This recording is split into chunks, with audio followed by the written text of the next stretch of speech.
Good evening, Fernwood. It is your tangled teller, Neil, and it's time for us to get twisted up in the tale of Mary Hartman, Mary Hartman. We are watching episode 296 today from May 23rd, 1977. Last week was a week of gut shots and big turns, so I think it's worth doing an overview. George and Martha Shumway have been separated for several weeks now, with Martha now seeing Max Slattery, Kathy Shumway's ex. George has been distracting himself from his loneliness by developing a bug gun, which often sprays him comically in the face. The Shumways got a visit from Mac, who wanted to draw the line and determine if Martha would be staying with him or going back to George, or perhaps if Mac and Kathy would be getting back together, and Martha set a 1-week deadline to make up her mind. Loretta and Charlie Haggers have been struggling to civilize their foster child Johnny Doe. On JD's first day in kindergarten, there was an incident and some children were injured, so Dr. Maddock took Johnny away to his private zoo to give him some training. And after this, JD seemed to be pretty lifeless. The next day, Johnny got ill after eating a whole bowl of candy and possibly a bag of mothballs. However, in his pain, he called out for "Mommy!" And that was his first word, and hopefully not his last. Merle and Wanda Jeter have been shifting their aesthetic to a more down-home Americana vibe. Merle's mother Adeline has moved in. She's crass and says exactly what she feels, and that is that Merle is a liar. And in the meantime, Wanda has begun a get-to-know-the-mayor campaign so that Merle can build his popularity approaching a potential presidential campaign. Ever since Tom Hartman was released from jail, he has been distant and sullen with regard to his wife Mary. Before he was accused of murder, he was a recovering alcoholic, but since he has been released, he has fallen off of the wagon entirely. Add to this that Mary's former lover Dennis Foley has returned to Fernwood and has been making advances, which include introducing Mary to his parents, Fred and Fiona. And all of the Foleys seem to feel that Mary belongs with Dennis. Last Friday's episode started with Merle and Wanda holding a live television event in order to get to know the mayor. However, once they announced that their phone lines were open, they waited awkwardly for anyone to call. And finally the phone rings, but it's Mary Hartman, who does not realize that she is on live television and that she can be heard desperately asking for help because her marriage is falling apart. Wanda draws the TV crew to another part of the apartment, and Adeline, who is locked in the back room, starts banging on the door, so that broadcast ends in a bit of chaos. It's much more sedate at the Capri Lounge, where Tom asks bartender Al to serve him a drink. Dennis Foley walks in and asks if he can sit. And then Dennis tells Tom that he is pushing Mary away, and that if Tom weren't pushing Mary away, that Dennis wouldn't have a chance. Tom takes this as a challenge and tells Dennis that the best man will win. Later that night, Tom makes a visit to the Jeters, because Tom knows that Mary trusts Merle, so Tom asks him to speak on his behalf. To this, Merle makes clear that there's only one choice. Tom has to trust Merle with his wife. And we end the scene with the Foleys preparing for tea as they get a knock on the door from Mary Hartman. Dennis greets her with a friendly kiss, which seems to take her aback. Then Mary sits with the Foleys, who are quite affectionate to her. Dennis is honest with Mary that he broke down and told Tom his feelings for her. She gets up to leave, and Dennis apologizes for the friendly kiss, this time with an entirely different kind. This kiss he calls a passionate kiss, at which point Mary says that she accepts Dennis's apology. So everyone, I had tears, I had tingles, I had gut punches, I had a lot going on. I don't know about you, but I cannot wait to start T-minus 6 weeks to the end of Mary Hartman, Mary Hartman.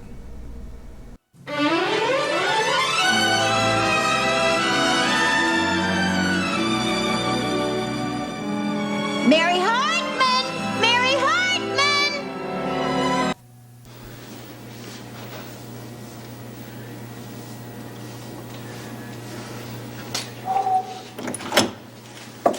Hi, honey. Hi, how you doing? Oh, boy, am I exhausted. Well, you know, if I have to go to another knitting bee, I am going to start crawling the walls. Oh, it feels good. Take a look at this. Would you believe it? I don't know what it is, but I do know one thing. It's growing. Maybe it's a booty. The size of Cleveland. You know, Merle, building this new image for us is just taking a lot more energy than I ever dreamed possible. I am exhausted and the day's hardly begun. Whew. Merle? Why are you dressed like that? What about the flannel shirt and the blue jeans? Oh, I don't know. I'm beginning to feel a little more comfortable in these here civilized clothes. Oh, but honey, you can't go to the Rotary Club meeting dressed like that. Well, listen, I've given that a little thought, too. I don't really see any reason for both of us to go to that there meeting.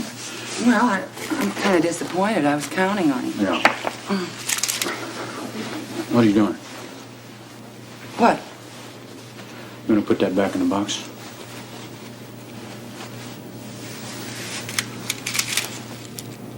Yeah, let go of it, Wanda.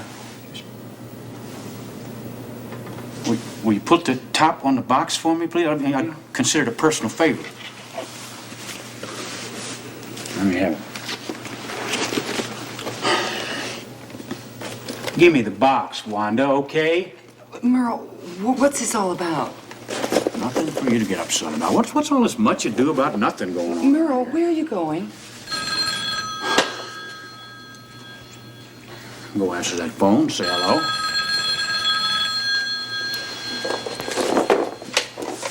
Hello? Yes, it is, speaking. Mm-hmm. Yes, sir? Well, no, fine. Yes, sir. Well, no, I certainly appreciate that. Yes, sir? No problem at all there. No, sir. No, sounds good. Sounds real good. Well, I can't tell you how much I thank you there. Thank you very much for calling. Okay. Okay, I appreciate it. Okay. Well, who was that? Buzz McGregor? I don't know that name. What? I don't know what he's joking or what, but he says that he thinks that I can beat Jimmy Carter in 1980. He says he's the man that can make it happen for me. How? Well, evidently he's got a lot of power with the party. Well, which party? Republicans or Democrats? Well, I would just, wild guessing, I would say the Republican Party, Wanda, wouldn't you? I mean, he's talking about beating Jimmy Carter. Wait a minute, Merle, you mean the Republican Party wants you? That's what he says. Buzz McGregor says he wants to come down here and look at me on like a community basis, organize some kind of a town meeting and watch the people look at me in action. But Merle, do you understand what this could mean? Well, yes, I understand. Are you kidding me? We get the Republican Party behind us, we're home free. Wait a minute, what did he say about a town meeting? Town meeting, yeah. I have it. What? The perfect setting. What about a Sunday school meeting, right?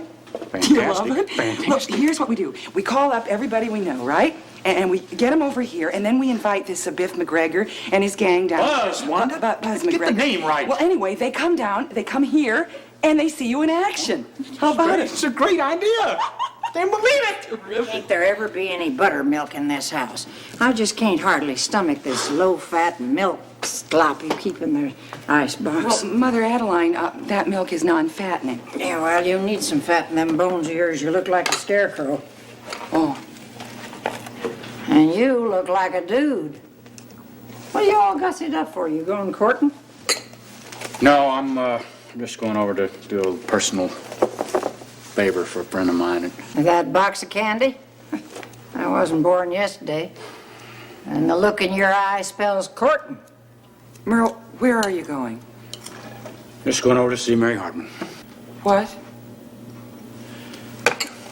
Wanda, look, I'm going over there to do a personal favor for Tom Hartman. Now, what's so difficult to understand about Merle, that? wait a minute. Would you just run that past me one more time? Wandy, ever since his first birthday, He has got tricky. Not very bright, you understand, but real tricky. And I can't tell you how warm all over this makes me feel here that my two most important women in my life don't believe in my sincerity. And Wanda, you were sitting here the day that Tom Hartman come over here and asked me personal to go over there and talk to Mary about Dennis Foley. Now, if that ain't a crock of hogwash. No, he's telling the truth. That's Tom right. did, in fact, come over here to ask Exactly. Merle's help. I'll see you later. I'm sorry, honey. Wait. Listen, don't be mad. Don't forget the Boys Club barbecue, right? What? The Boys Club barbecue. Oh, my gosh. Wanda. Oh, darling, I don't know what I'd do without you. Just great. I'll see you later. If I live to be 100, I will never understand how that man got to be mayor. Well, then you are certainly going to be confused when he gets to be president.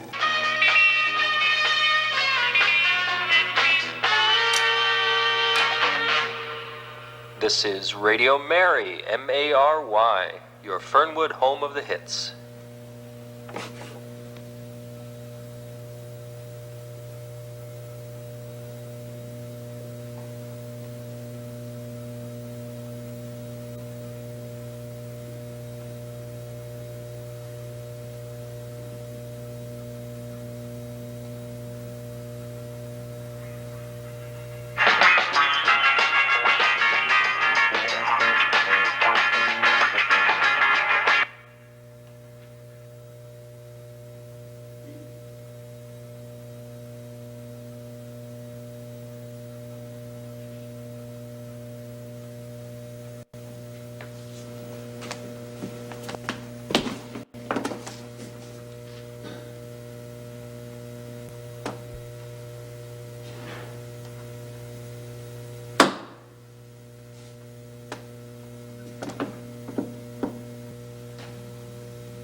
Hi, Mary. Hi, Tom. So, what's new?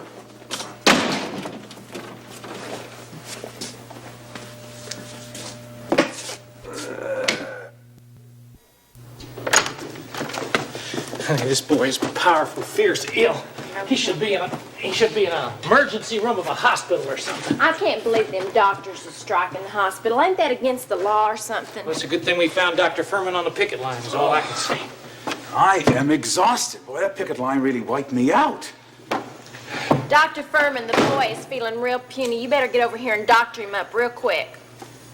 Well, it's for a good cause. You know, malpractice suits have got to stop. Doctor, the boy? I mean, there's nothing worse than a doctor running scared. Dr. Furman, Johnny Doe, please, come on, look at him. No rest for the weary, huh? Boop, boop. Boop, boop, boop, boop. Huh? Well, how we feeling, huh? Doctor, we're all feeling terrible, especially him, which he is unconscious.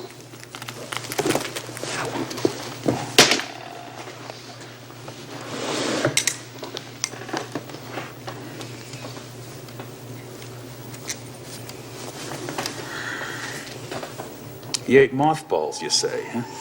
Yeah. What do you think? Is he gonna be all right? That's a good question. That's a very, very good question. Doctor, do something. What? Oh, yeah, treatment. Yeah, don't worry about treatment. Yeah. I've got to get some liquid in him. I want some water. Water. You bring me some milk. Milk. A few egg whites. Egg whites. Some vinegar, salad oil. We don't have any vinegar and oil. All right, bring the other stuff. Bring the other stuff. I think this will do it. I got some dressing for my salad. Yeah, I always pack a lunch when I'm going on the picket line. I bet it ain't every doctor that carries his own vinegar and oil. Well, no, actually, this is Thousand Island, but it'll do the trick. Yeah. All right. It'll help coat his stomach and maybe stop the poison from eating away at him. Charlie, I'll tell you a little thing that's got his stomach aching up right now by a flock of mothballs. Why on earth did he eat mothballs of all things? Huh? Well, because, see, he thought it was hard candy which Dr. Maddox been giving him for his obedience rewards for his civilizing lessons. Okay, hold up his head a little.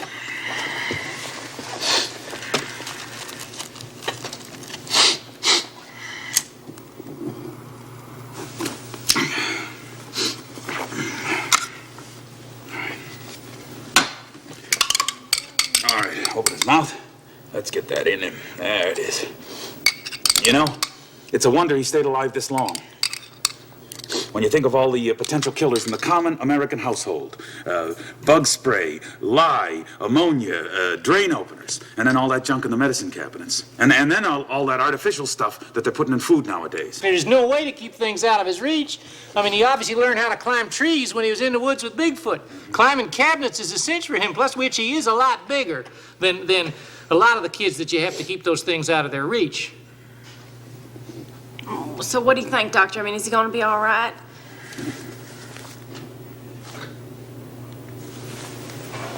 His pulse is getting weaker. Oh, Doctor, do something. All we can do now is pray.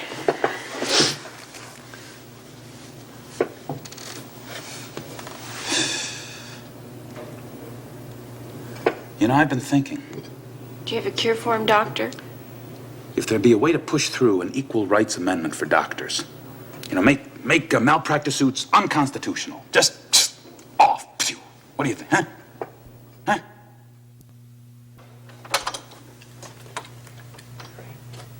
Mary?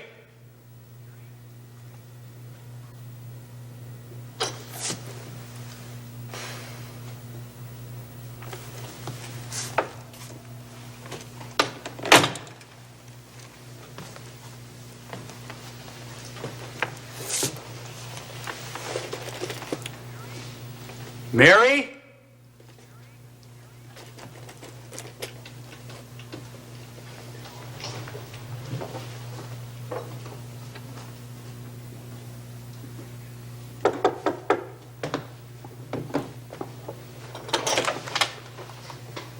Mary? Mary?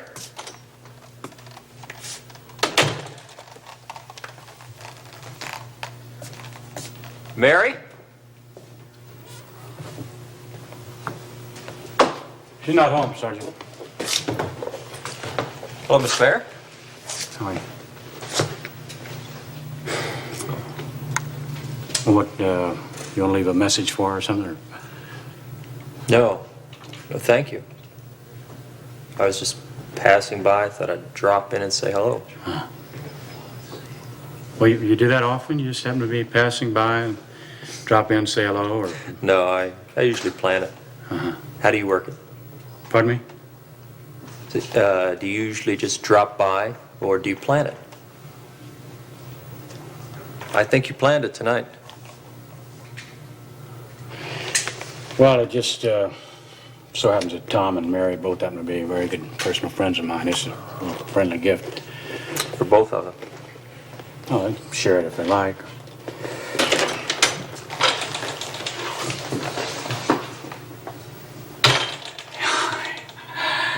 Hi there. Here, let me help you with that. Hey. How about here? Where? Oh, just Over. in the county there. Here? Yeah. Right. Oh, well. Could I get you some coffee or? Sounds real nice. I'd love some. Thank you. I'm sorry. I'd hoped you'd say no, because Tom and I are rationing ourselves, and we've already used up our coffee quota for the day. Well, I have to be running along. I just was passing by and dropped in to say hello. And I didn't realize your friend was by for a visit. Oh, well, yeah, it's... Yeah. I'll be seeing you. Okay, bye.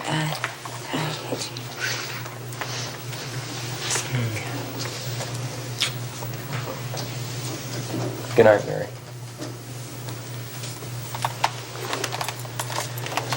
Good night, Mr. Merritt. Yeah, see you. You let all your friends kiss you, Mary? Didn't you kiss me? No, it's a whole different thing. Entirely different thing. It was a friendly kiss. You call what I just saw there, you call that a friendly kiss? Friendly? Yeah. Well, you see, I wasn't the kisser. You know, I was the kissee, and... Hey, Nick, let me tell you something, just as a friend, okay? Not as a kisser, but as a friend. And I understand the little distinction you're making there. It's very cute. And he may be very attractive and very appealing and all that. Some might even think very sexy. But that's no reason for you to let him hug you and kiss you and whatever you... Whatever. We never whatever. We never whatever. We never whatever, except once, and everybody knew about it, believe me. And believe me, it was a big nothing. No, Bull. Now, you listen to me just a second here. Let me tell you something, Mary. Sexual passion is a curse, especially for women. It is? Of course it is. Don't you know that? My gosh, you got to keep your guard up for that woman. You got to keep your guard up against that, just like you're fighting the devil off. I get down on my knees every day and thank God I'm not a woman. Don't you understand what a woman is? A woman is a very weak, sensitive little creature. And she's got to be constantly on guard against the devil passion. Don't you understand that? Next time you're confronted with temptation, I just ask you to count to 10, okay? Just 10? 10. One for each one of the commandments, the 10 commandments. Oh. Then pause at number 4, big number 4, which talks about the sin of adultery. Now you think about that, Mary. And temptation will pass you right by, I promise you. Just give that a little thought. All right, so what is it? I count to 10 and then I stop at 4? What kind of thought?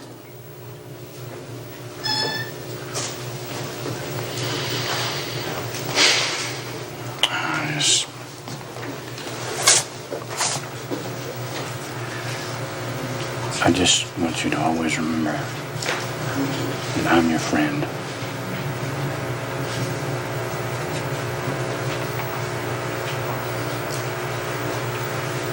One, 2, 3, 4. Is that right?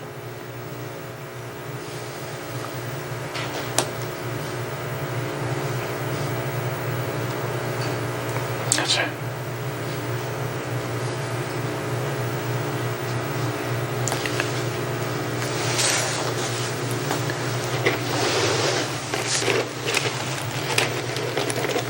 I brought you this.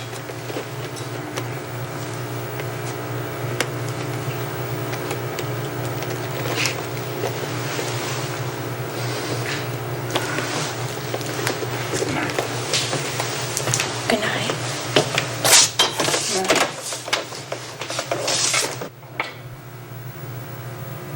One, 2, 3, 4, 5, 6, 7, 8.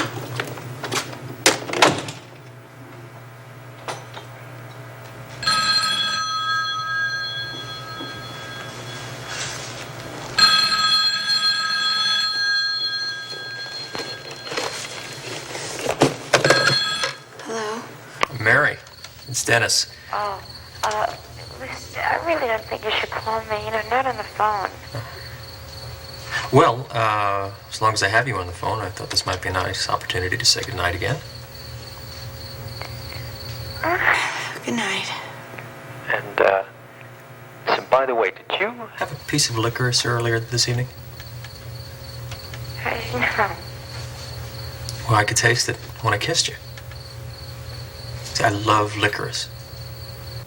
1, 2, 3, 4, 5, 6, 7, 8, 9, 10. Okay, everyone, here is where we are. I am processing quite a lot right now.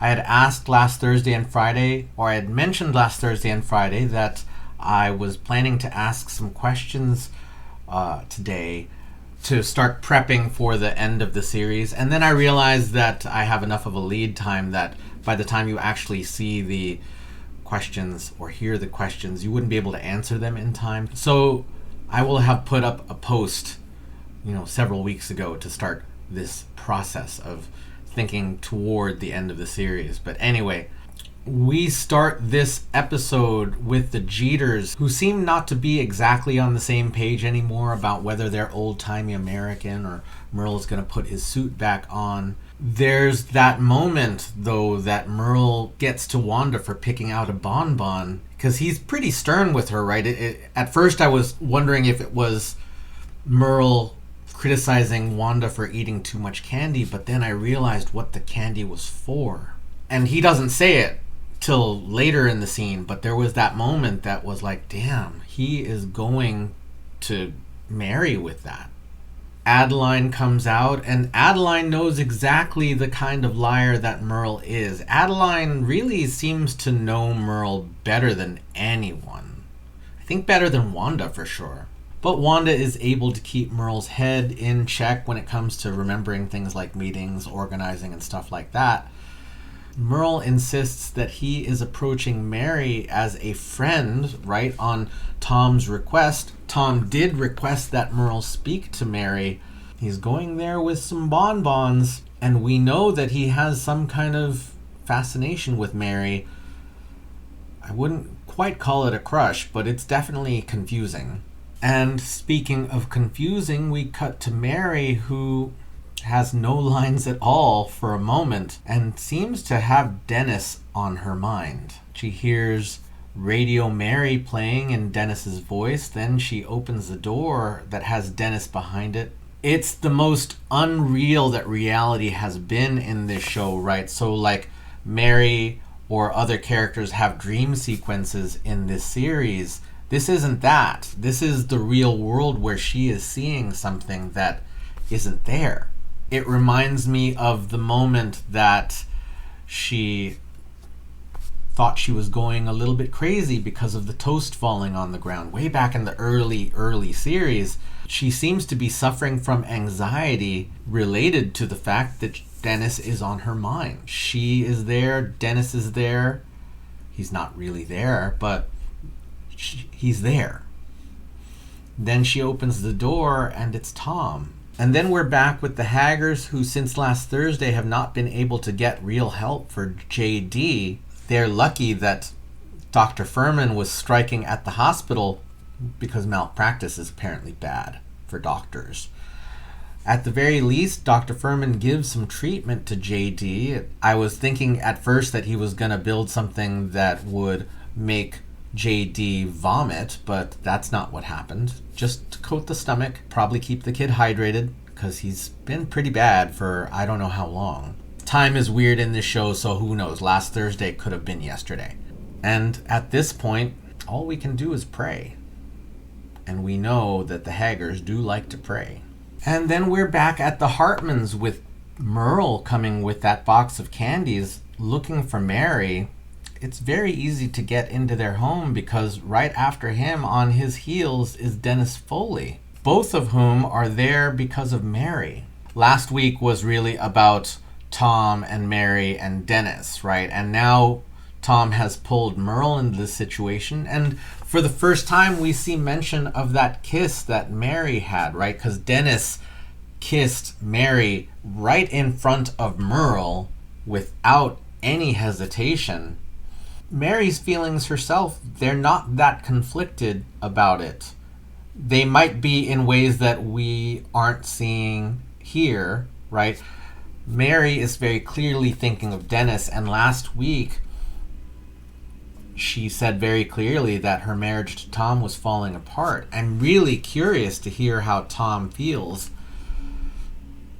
I mean, Tom wants Mary back in his life. I'm not sure if he's ready to do the things that Mary needs. But Mary very clearly has Dennis on her mind. And Merle is angry at that, right? He pulls the sexual lust speech out at Mary and tells her to count to 10. That would be perhaps a new quirk I expect to see over the last few weeks of this series, right? And she's always rubbed her teeth. She occasionally squeals. We see her squeal when Dennis calls, that whiny sigh. When she counts to 10, that means she is thinking lustful thoughts. And clearly, when Dennis calls and asks if she had some licorice, that sparks some very lustful thoughts in Mary. So we have some big feelings today. I'm feeling them spinning around my chest like a tornado, and it's not medical, I think, so it's probably emotional. Thank you so much for watching with me. I want to be hearing your thoughts and feelings and impressions down in the comments. Thank you for getting twisted up in this tale, and we will see you tomorrow night in Fernwood.